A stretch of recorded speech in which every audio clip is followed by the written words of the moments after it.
ओ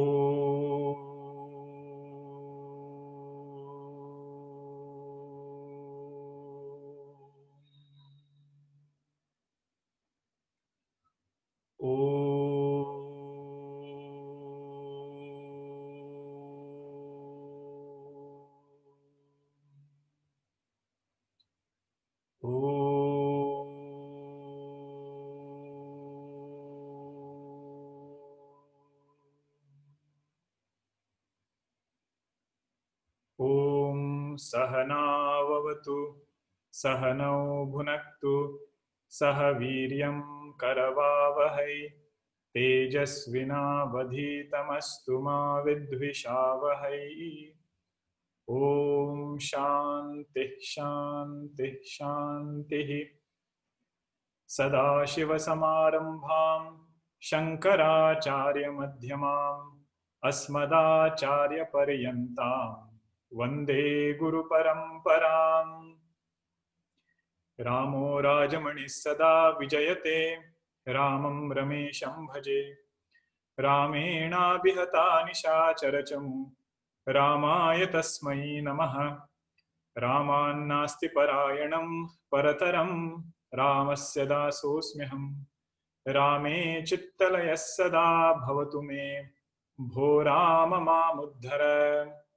समस्तजनकल्याणे निरतं करुणामयं नमामि चिन्मयं देवं सद्गुरुं ब्रह्मविद्वरं सद्गुरुं ब्रह्मविद्वरम्।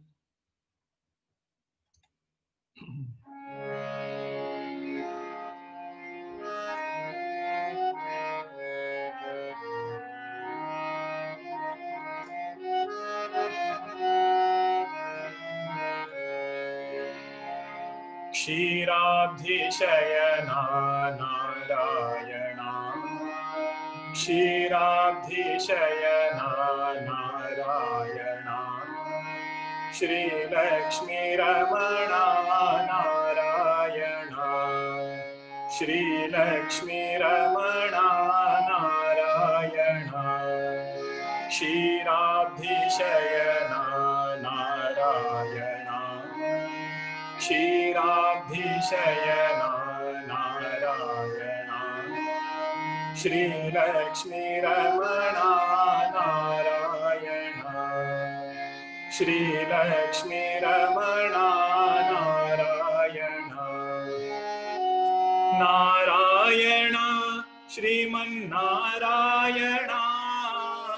नारायण श्रीमन्नारायण श्रितजन परिपालन नारायण श्रितजन परिपालन नारायण वैकुंठवासा नारायण वैकुंठवासा नारायण वैदेही रमणा नारायण वैदेही रमणा नारायण क्षीराब्धिशयना नारायण श्रीलक्ष्मीरमणा नारायण श्रीलक्ष्मीरमणा नारायण नारायण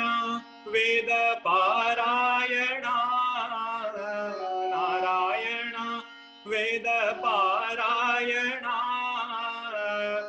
नरहरिरूप नारायण नरहरिरूप नारायण सत्यस्वरूप नारायण सत्यस्वरूप Narayan श्रीलक्ष्मीरमणा Narayan श्रीलक्ष्मीरमणा Narayan क्षीराब्धिशयना Narayan क्षीराब्धिशयना Narayan श्रीलक्ष्मीरमणा Narayan Shri Lakshmi Ramana Narayana. बोले लक्ष्मी नारायण भगवान की जय. श्री सद्गुरुनाथ महाराज की जय. Today is Ekadashi, so we sought blessings of Lord Narayana. We were seeing the first verse of Sadhana Panchakam, and we saw that sadhana is a way to quieten our mind, to make it single pointed, and also to make it pleasant. It is called sadhana sampatti. Just like we have different kinds of sampatti. Sampatti means wealth. So sadhana sampatti is inner wealth, and any wealth has to be gained. It won't come by itself. So these sadhanas also will help us gain this inner wealth of a quiet mind, a calm mind, and a pleasant mind. And we also saw examples of various Mahatmas, where they were and what they became after they did sadhanas, and of course with Bhagwan's grace. We saw the example of Valmiki ji, who was an ordinary dacoit in a forest. And something happened, Bhagwan's grace, Narad ji came in his life, satsang happened, did sadhana with name ulta. He didn't even say Rama, he said Mara, Mara, Mara, Mara. But still his uddhara happened. Vishwamitra Rishi is another example who had so many negativities to begin with. You see the story of Vishwamitra Rishi in Valmiki Ramayana in particular. There is elaborate description of how many times he fell because of his own inner tendencies. But he did lot of tapas, lot of sadhana, and became Guru of Bhagwan Ramchandra ji. So that is the power of sadhana. If we can understand the importance of it, we will benefit more and more. So that was the broad introduction that we saw. Then we saw that they can be classified into three main categories. We said the first one was sadhanas that are to be done sitting in one place, and sadhanas that are done by divinizing our day-to-day action. That is the second type of sadhana.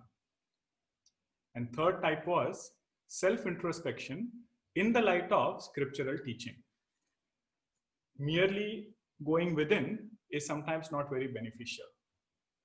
We need to know if we are to overcome our own negativities, we should go there with the support of Shastra and also know how to come out of it.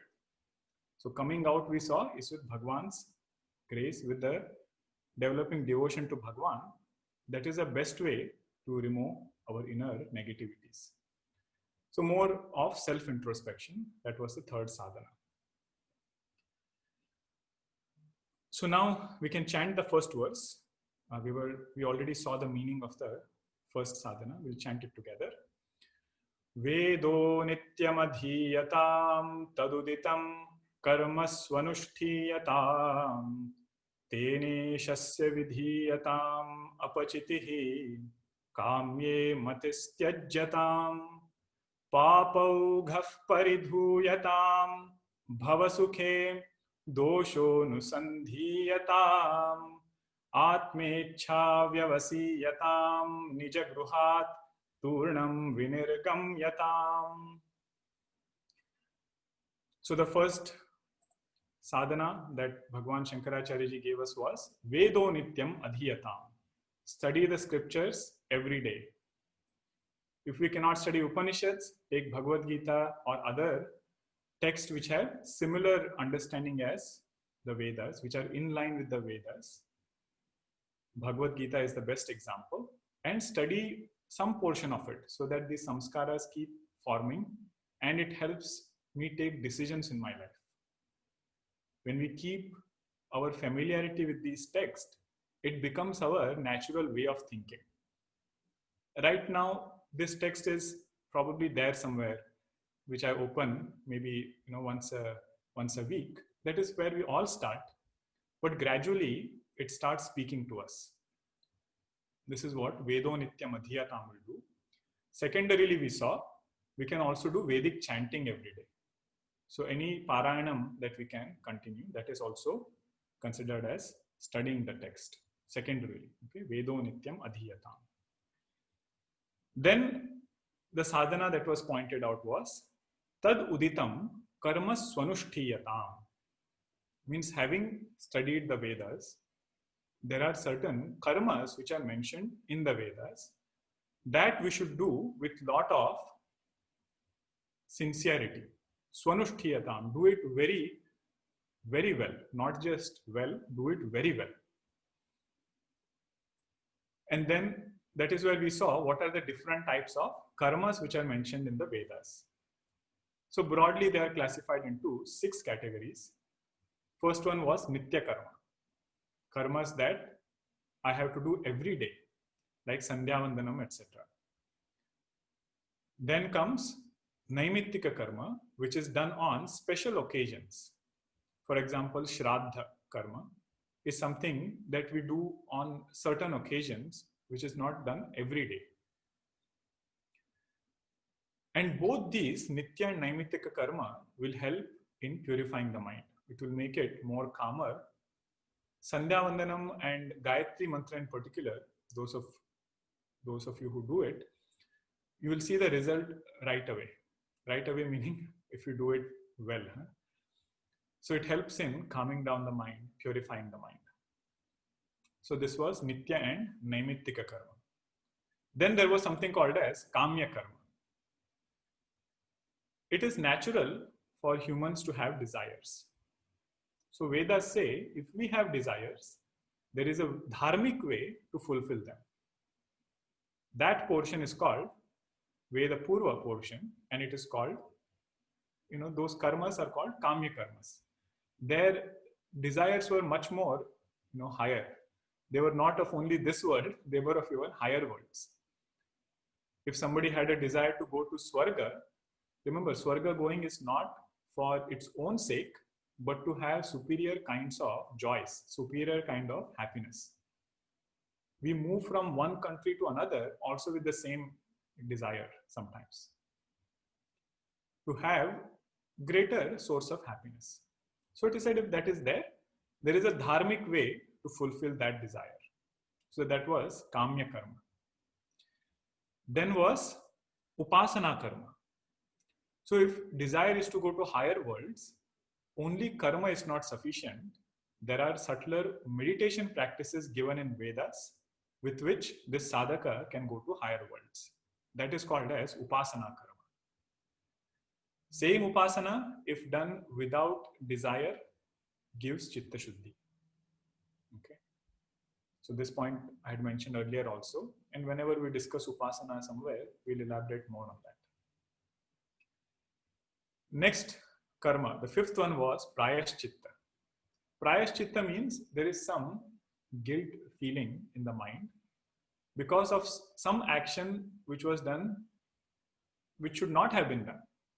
Then only this Prayaschitta will come, or this guilt feeling will come. Prayaschitta karmas are to remove those feelings. There are some karmas also given in Vedas. And the last one was Nishiddha karma, which is forbidden action. So those are the ones which Vedas very outrightly say one should not be doing this. Okay, so that is how these different karmas are given in Vedas. So now it's a gradual process of evolution of a seeker. Out of these 6 karmas, Vedas say our main emphasis should be on Nitya Naimittika karma and definitely not on Nishiddha karma. Nitya Naimittika is the first 2. Nishiddha is the forbidden action. So Vedas say if we do that, why are Vedas telling us not to do Nishiddha? Nishiddha karma gives papa and papa gives dukkham. So whenever some sorrow has come, a Vedic thinker will always say it is some papa karma which is showing its result now. From that angle also we can see it. But in particular, the first instruction given for the evolution of this sadhaka is, don't do nishiddha karma. And when we start doing nitya naimittika karma, there are some fundamental benefits to it. Okay. One of it is mind will get more integrated with the intellect. Okay. Anushtanam, the whole purpose is that. If I take an anushtanam, that I will not eat unless I do my sandhya vandanam. Okay, simple anushtanam like that. Initially, mind will complain. It will say, in today's world, when there is so many things going on, why do you need to take such anushtanam? Right? That would be the first thing. And you know how, very nicely mind can logically give analysis, answers. But the same mind, when I want it to do something, it will say, I don't want to do it. So that integration will come when we start taking anushtanam, whatever we are comfortable with. That is why one anushtanam is not given for everybody. According to what suits us, according to how sincerely we want to progress in spiritual path, this anushtanam can be taken. So that is the first benefit. Mind and intellect will get integrated. A discipline will come in my routine. The first 3 hours of your morning, if you are able to utilize it well, the rest of the day, you get more time. So this anushtanam will help there. That is why it is said, there is a phrase in Himalayas where they say, if a brahmachari does not see Brahma Muhurta, how will he do Brahma Darshanam? Means if somebody is a brahmachari, he is expected to wake up at Brahma Muhurta.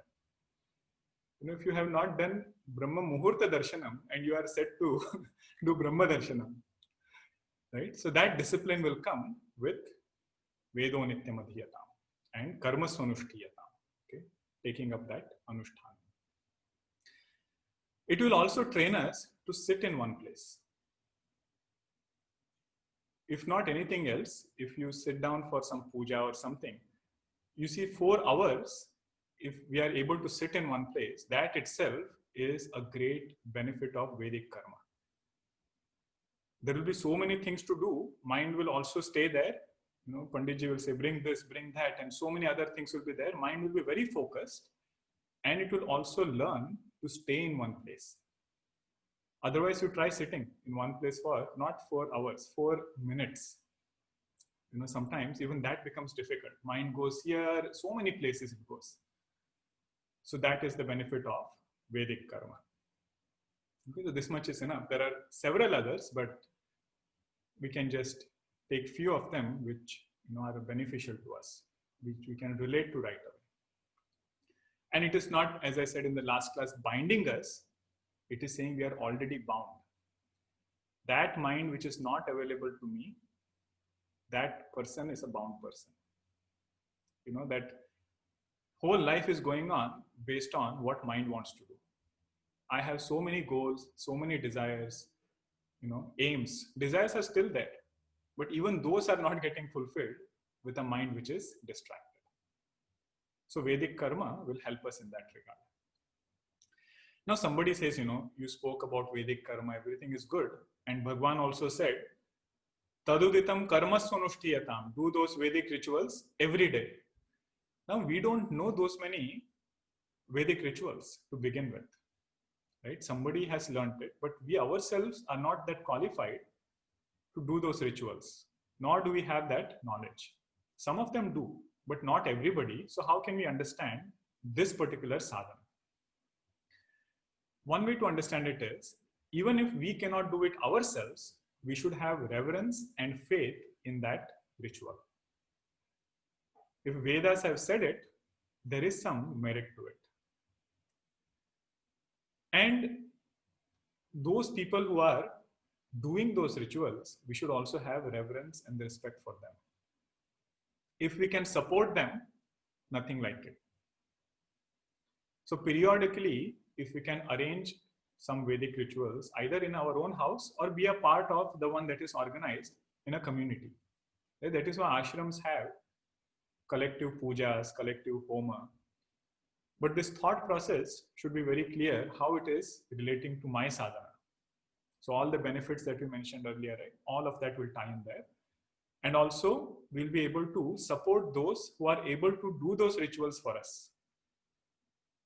I remember in Sandipani, when the 50th year was being celebrated of Jagdishwara temple, there was 3 days of rituals from morning 5 o'clock until midnight sometimes. And it was such a joy to be a part of that. All rituals we didn't understand. And my seva was, I was in the AV team. So I had to take video of all the rituals. So my best seva, go and sit in the front, hold that camera, and you nicely observe how those pandits are doing those rituals. And I happened to ask one of the priests, they had come from outside, all very great, priests who were there. From Shangiri, they had come.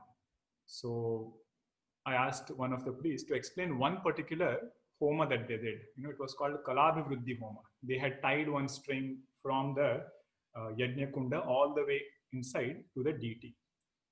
And that priest was so enthusiastic, he explained me for half an hour, all the reasons why this ritual is done, what is the science behind it, what happens when we chant the mantras. All of that came out from just that one conversation. So like this, there could be several other things which are done, which we might not be aware of. But if we can at least support it, it is good. Okay, so that is how we should understand. Taduditam karmasvanushthiyatam. Now, if I'm not able to do those rituals, I still need to do some rituals in my day-to-day routine. So what is the interpretation of karmasvanushthiyatam in our own life? What is the simplified version of these karmas? So we can take help of Upadesha Sara here, where Bhagwan says, Pujanam japa chintanam kramat. The karmas that we can do every day is a simple puja. If we can do japa, that is another karma, and meditation on Bhagwan. Okay, chintanam. Pujanam japa chintanam kramat. So this, even in the beginning, right now the seeker has not become nishkama. He has desires, but he is taking help of Bhagavan to fulfill his desires. Centered, attention is centered here only right now. And it is true, we cannot deny that fact.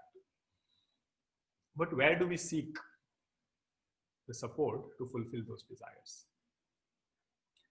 So that is karma in our day-to-day routine.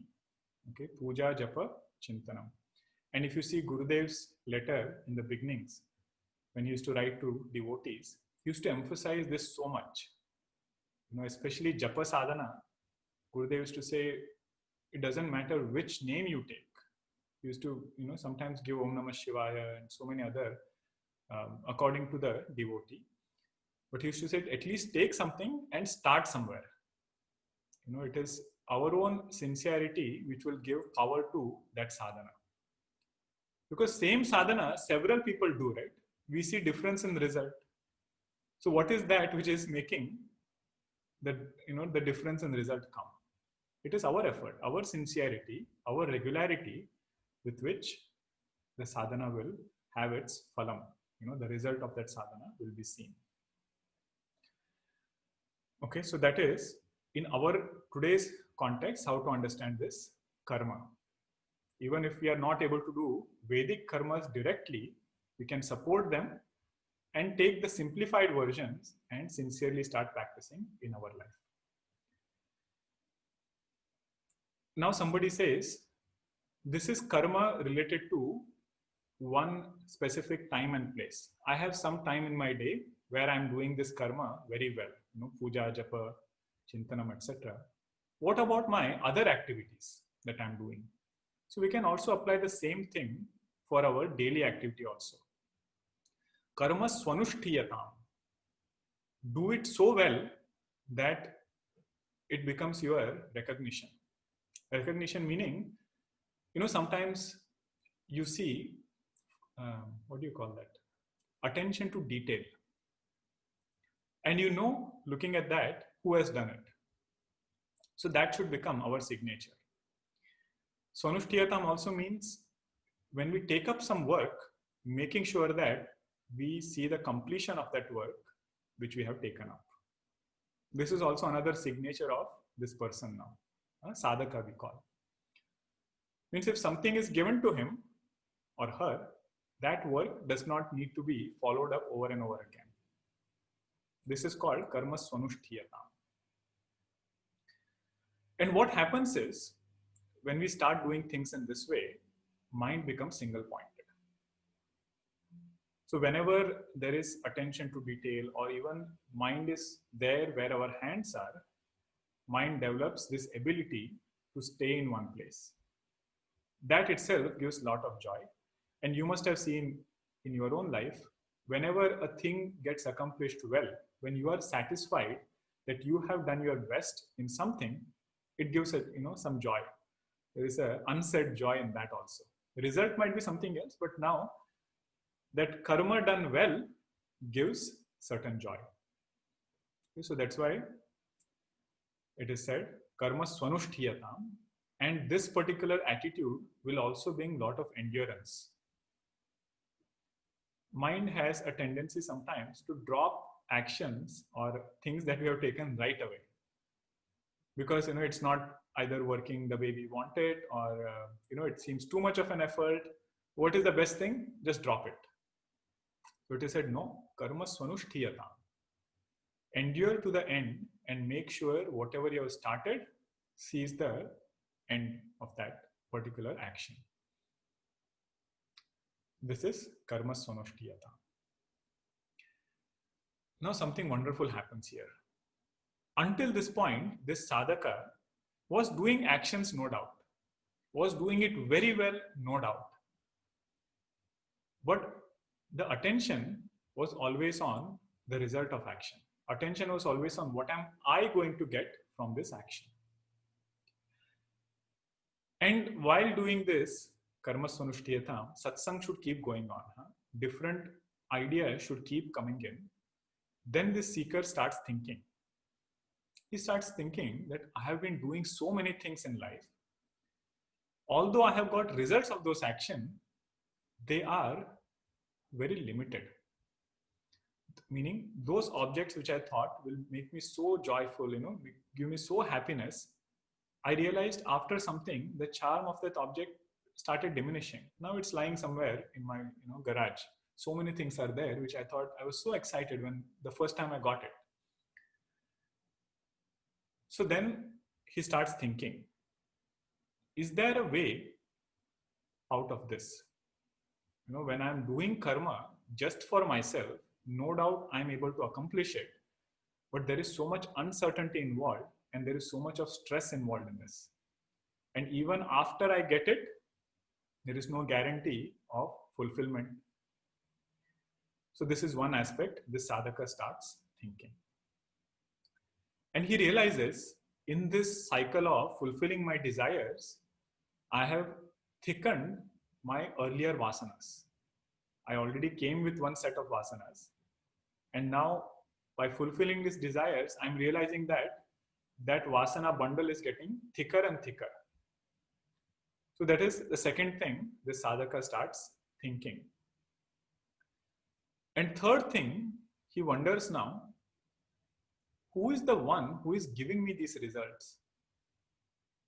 I am doing actions, no doubt, but there are so many things which need to fall in place for me to accomplish this action. Who is the one who is sending these results?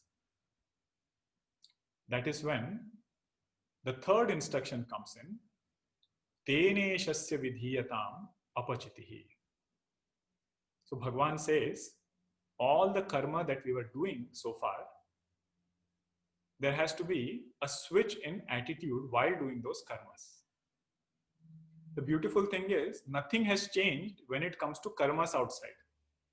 I'm still doing the same karmas, but I realize if I have attention on myself, it is just giving me a lot of stress and it is just leaving me incomplete. So then comes this maturity of a seeker from karmi to karma yogi. What was the switch inside? Instead of doing karmas for myself, the seeker starts thinking, can I do this karmas as a worship of Bhagavan? That Bhagavan who has been fulfilling all my desires, if I can please Bhagavan, then it's a great source of joy.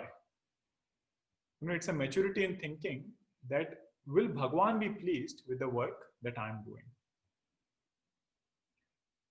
So this is that graduation. There was a question in the last satsang. Karma Kanda portion of Vedas say, Karma Kanda which is done to please desires seem to contradict Jnana Kanda, where it teaches us that we should detach ourselves from worldly desires. So there is a conflict only if we don't graduate. The person who is Adhikari, the person who is the student of Karma Kanda is different from the student of Jnana Kanda. Meaning the student has to graduate from one to another, and directly he cannot let go of all desires. So first step was he fulfilled his desires with karma. But second, he realizes there is no point only in fulfilling worldly desires just by being ignorant to Bhagavan. He says, that is giving me a lot of sorrow. Everything will be said in satsang only. The sadhaka won't directly start thinking in this way. Satsang will tell me that karmas by itself will leave me incomplete. If I can offer those karmas to Bhagavan, that will fulfill me. So this will be his bridge that he is crossing over from karmi to a karma yogi. Actions remaining the same, he is now offering it to Bhagavan. This is that examination portion, thinking about, will prosperity alone make me content? We should think about it. This maturity or graduation will not happen on its own. It should be a thinking that we do for ourselves. Now comes this beautiful instruction where Bhagavan Shankaracharya ji says, Tena ishasya vidhiyatam apachiti. Apachiti means puja. He says, how are you doing this puja now? With the karmas. Make those karmas as flowers of worship to Bhagavan. Tena ishasya vidhiyatam. Bring Bhagavan in our life. Now what happens is, previously the seeker has realized that our vasanas are getting stronger and stronger merely by fulfilling those desires. It is like, it is an example given in Upanishad and in Bhagavatam is Kunjara Shauchavat. Means this baby elephant, it goes and takes a bath and it looks so nice when it comes out. And the moment it comes out, you are appreciating it, it will start rolling in the mud again. It will again get dirty. So he says our vasanas are also like that no matter how hard we try to overcome them, we just feel we are incompetent or unable to do it. Then it is said, take help of Bhagavan. That is the best way to cleanse ourselves of our vasanas. Another example given is of Sura Kumbha Ivapagaha. Sura Kumbha means that pot which has alcohol in it. Once you have emptied the alcohol also, the smell of that pot doesn't go away no matter how much we try to wash it with water. So it is said in Bhagavatam, our vasanas sometimes are like that. So thick rooted, we don't know how to overcome them. So it is said best way is Tene Shasya Vidhiyatam. Instead of doing work for somebody, instead of trying to please somebody, try to please Bhagavan. And in this one, what matters the most is, this one meaning in worshipping Bhagavan, what matters the most is bhava. All other things are still there. This person has not dropped the action, nor has he dropped doing the actions perfectly. Everything is still there. But what he has added is his altar of offering those actions. That bhava has come in, because of which he is more relaxed now. And it is said, this is where, my favorite example for this is a child praying to Bhagwan. The child praying to Bhagwan, one small boy, mother was there and this child was there. Mother prayed, with Sanskrit shloka. And this child, mother said, you also pray. He started chanting alphabets, singing the alphabets, A, B, C, D, E, F, G. Mother asked, why are you singing alphabets? He said, Bhagwan knows all languages. Let him make the prayer out of it.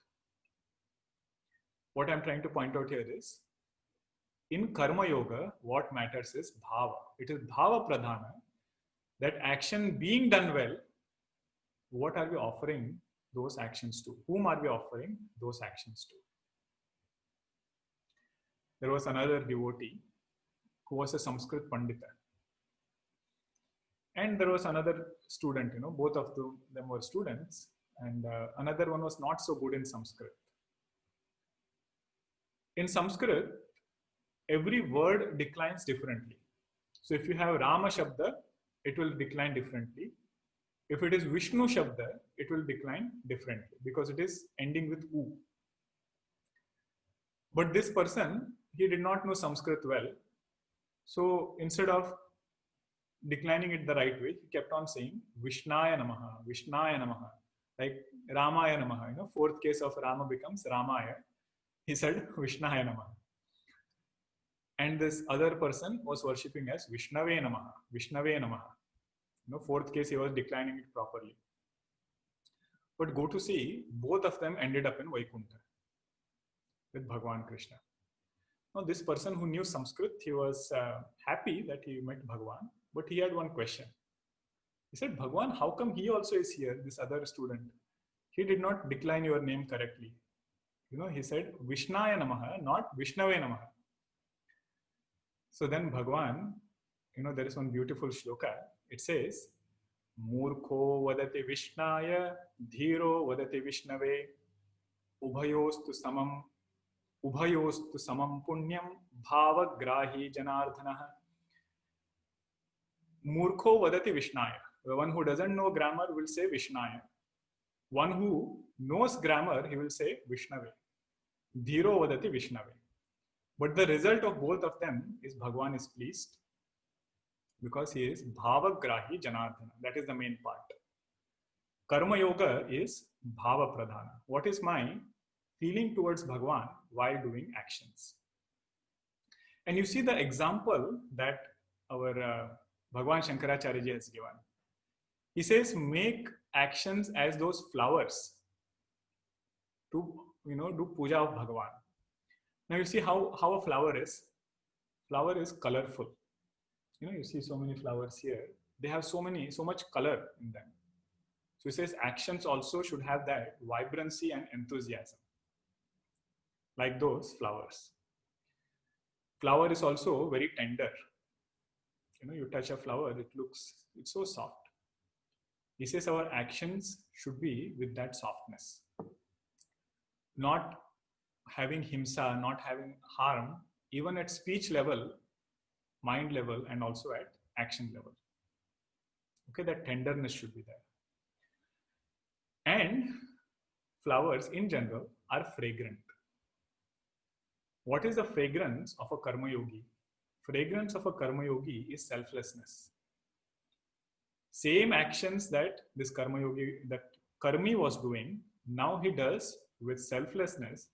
That brings the fragrance to this personality of this sadhaka. And now you see the example further. Such flowers, when they come together, they make a garland. That garland is what we call as yajna spirit. What Gurudev emphasized so much. Each individual transforming, when they come together, that samashti power is something unimaginable. So like this, is the transformation of individuals and also of society around us. Let's come back to the verse. It says, Tene shasya vidhiyatam. Make it as worship to Bhagwan, and always ask this question, is Bhagwan happy with me? Okay, whenever this is the signature or bottom line of this sadhana, no matter what action we do, our question should be, is Bhagwan happy with me? So naturally, some person would ask, how do I know if Bhagwan is happy with me? Arjuna, it was easy. Bhagwan was right there. He could go and ask, Bhagwan, are you happy with me? No, do it again. Again he would do. Are you happy with me? Yes, that is easy answer. But how do we know whether Bhagwan is happy with me or not? Couple of ways to think about it. Huh?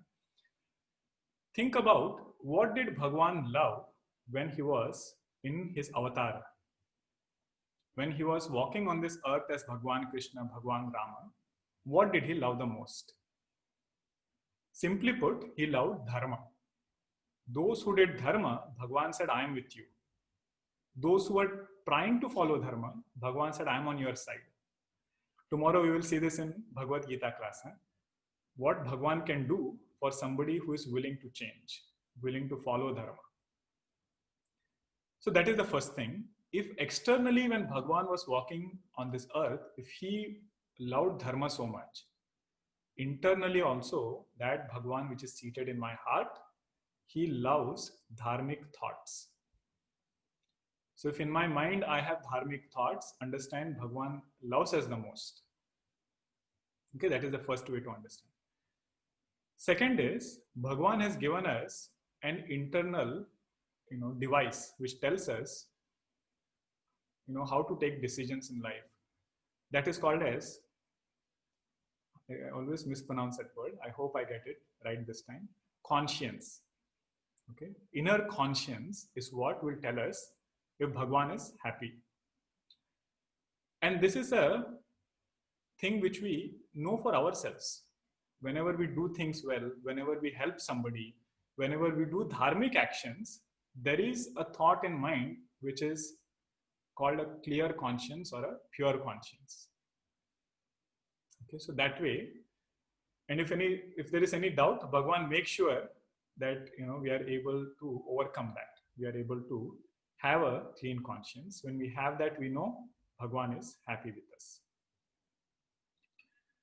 So that is one way to look at it. Okay.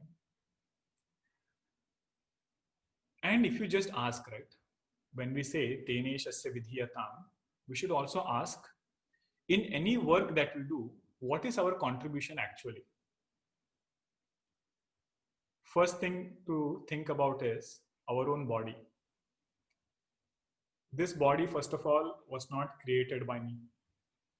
It was given to me from this own Panchikrita Pancha Mahabhuta. Bhagwan's creation, we have taken one portion of it, which I call as my body.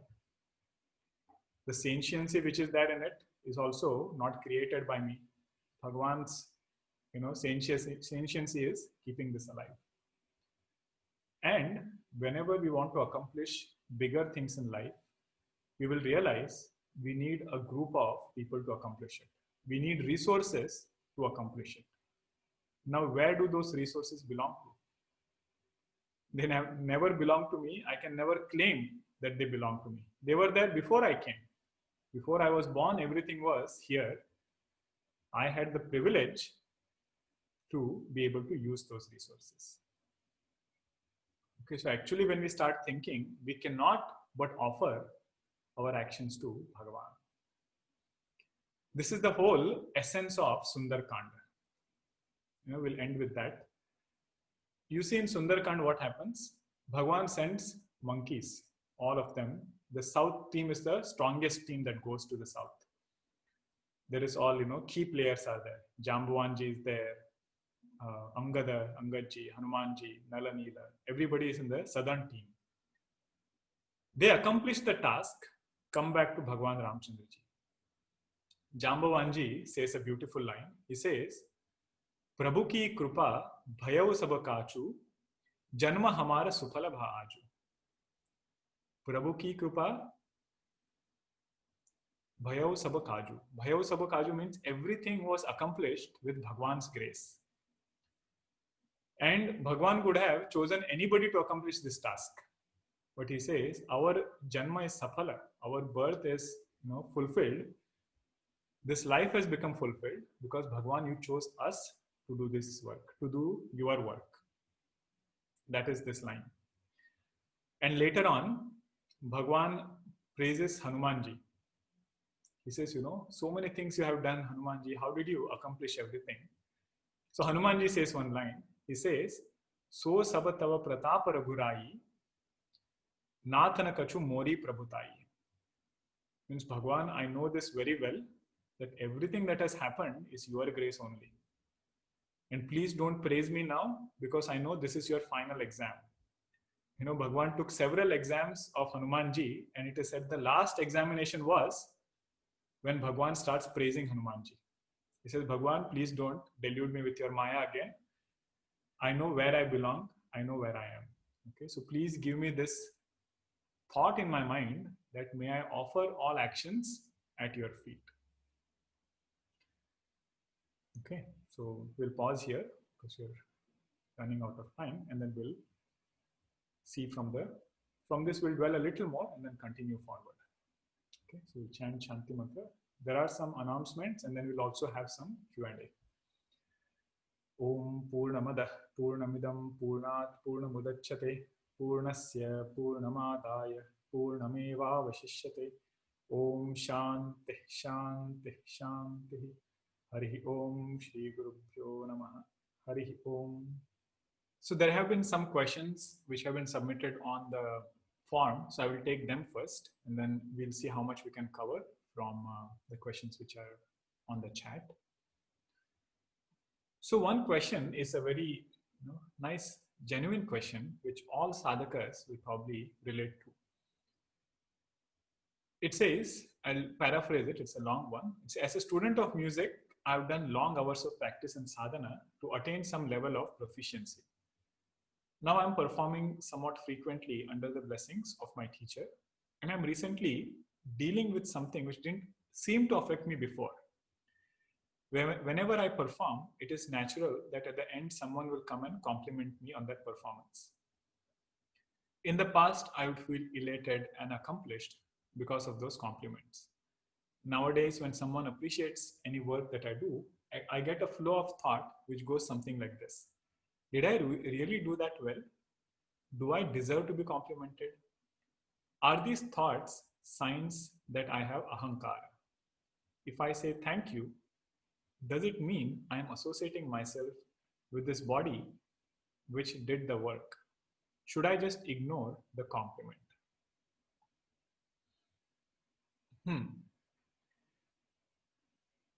There is something called as Sattvic Ahankara. Whenever our acharyas compose text, they do always a Mangalacharanam. And in that Mangalacharanam, there is a word which I really like. It says, Ashraye Abhishta Siddhaye. Abhishta Siddhi means, may I invoke Sattvic Ahankara. Sattvic Ahankara is the one which always remembers I am an instrument in the hand of Bhagwan. I might be accomplishing things, I might be singing, I might be doing several things, but the real person holding my hand is Bhagwan. So if a compliment comes, it's okay to take it, but we should not keep it with us. That is when problem will start. Offer it to where it belongs to. And internally we can do it. Externally, when we do, it is a reminder. That's why when we are small, we are taught if we win a prize or something, we are taught that now go and thank Bhagwan because of whom you have won this prize. Now at that time, you might not be able to understand what is the role of Antaryami, what is the role of Samashti Upahita Chaitanya. All that won't become clear as a child, but gradually the inquiry should lead us into conviction in this statement, right? What we started by saying, I believe that it is because of Bhagwan I could do things. It should gradually go to, it is actually because of Bhagwan I'm able to do things. Saying it verbally will help bring this thought. Sometimes even if you don't say it verbally, internally we should offer where it belongs to. Like how we discussed in the satsang today, right? If I'm able to sing, who gave me this body first with which I am able to sing? Who gives me this ability to sing? All of that is ultimately going to Bhagwan. Immediate cause also we should appreciate. That's why parents are so, revered in our tradition. They are the immediate cause. But if you go to the absolute cause, it is Bhagwan. So that you can think more. I'm highlighting certain things. And when this bhava comes, right, there will be a different grace in that singing. This difference you will always find those who are able to sing with that, Puja Guruji calls it as Para Tattva Sparsha. Like Goswami Tulsidas Ji, when he's composing, he is also writing, he is also praying for Varnanam Artha Sanganam Rasanam Chandasamapi. He is praying for, oh Lord, give me poetry, give me the ability to use the right words, right chandas, right rasa. But he's saying all of that is for Mangalanam Chakartara. So that is that Paratattva Sparsha, being able to do things remembering Bhagwan. Okay, he is the actual doer. We are Karanas in his hand. I'm reminded of one story. I know we have little time, but I'll just mention it in brief. There was one director whose name was Ramanand Sagarji. I have told this story before, but you listen again if you have missed that one. When he did this serial called Ramayana, it became so popular that it took the country by storm. Even now, during the lockdown, people watch the entire series again. And I know even people here also watch it. But the point is, there was an interview done of Ramanand Sagarji. Here only, in LA only. There is a video is still there, I think. He said a very beautiful line. He said, initially I thought I'm going to accomplish all these things. But while I was going through this project, I realized that it requires a special grace by whom or with whom, through whom such things get accomplished. And he gives a very beautiful example. He says, if there is a pen which is lying on a book, several years might pass by, but no word is going to get written. It needs a hand which will come that will lift this pen and start writing. He says that is the hand of Bhagwan Rama. And if at all I can take any credit, he says it is of this pen, Karana. Remember, he says I am this pen in the hands of Bhagwan.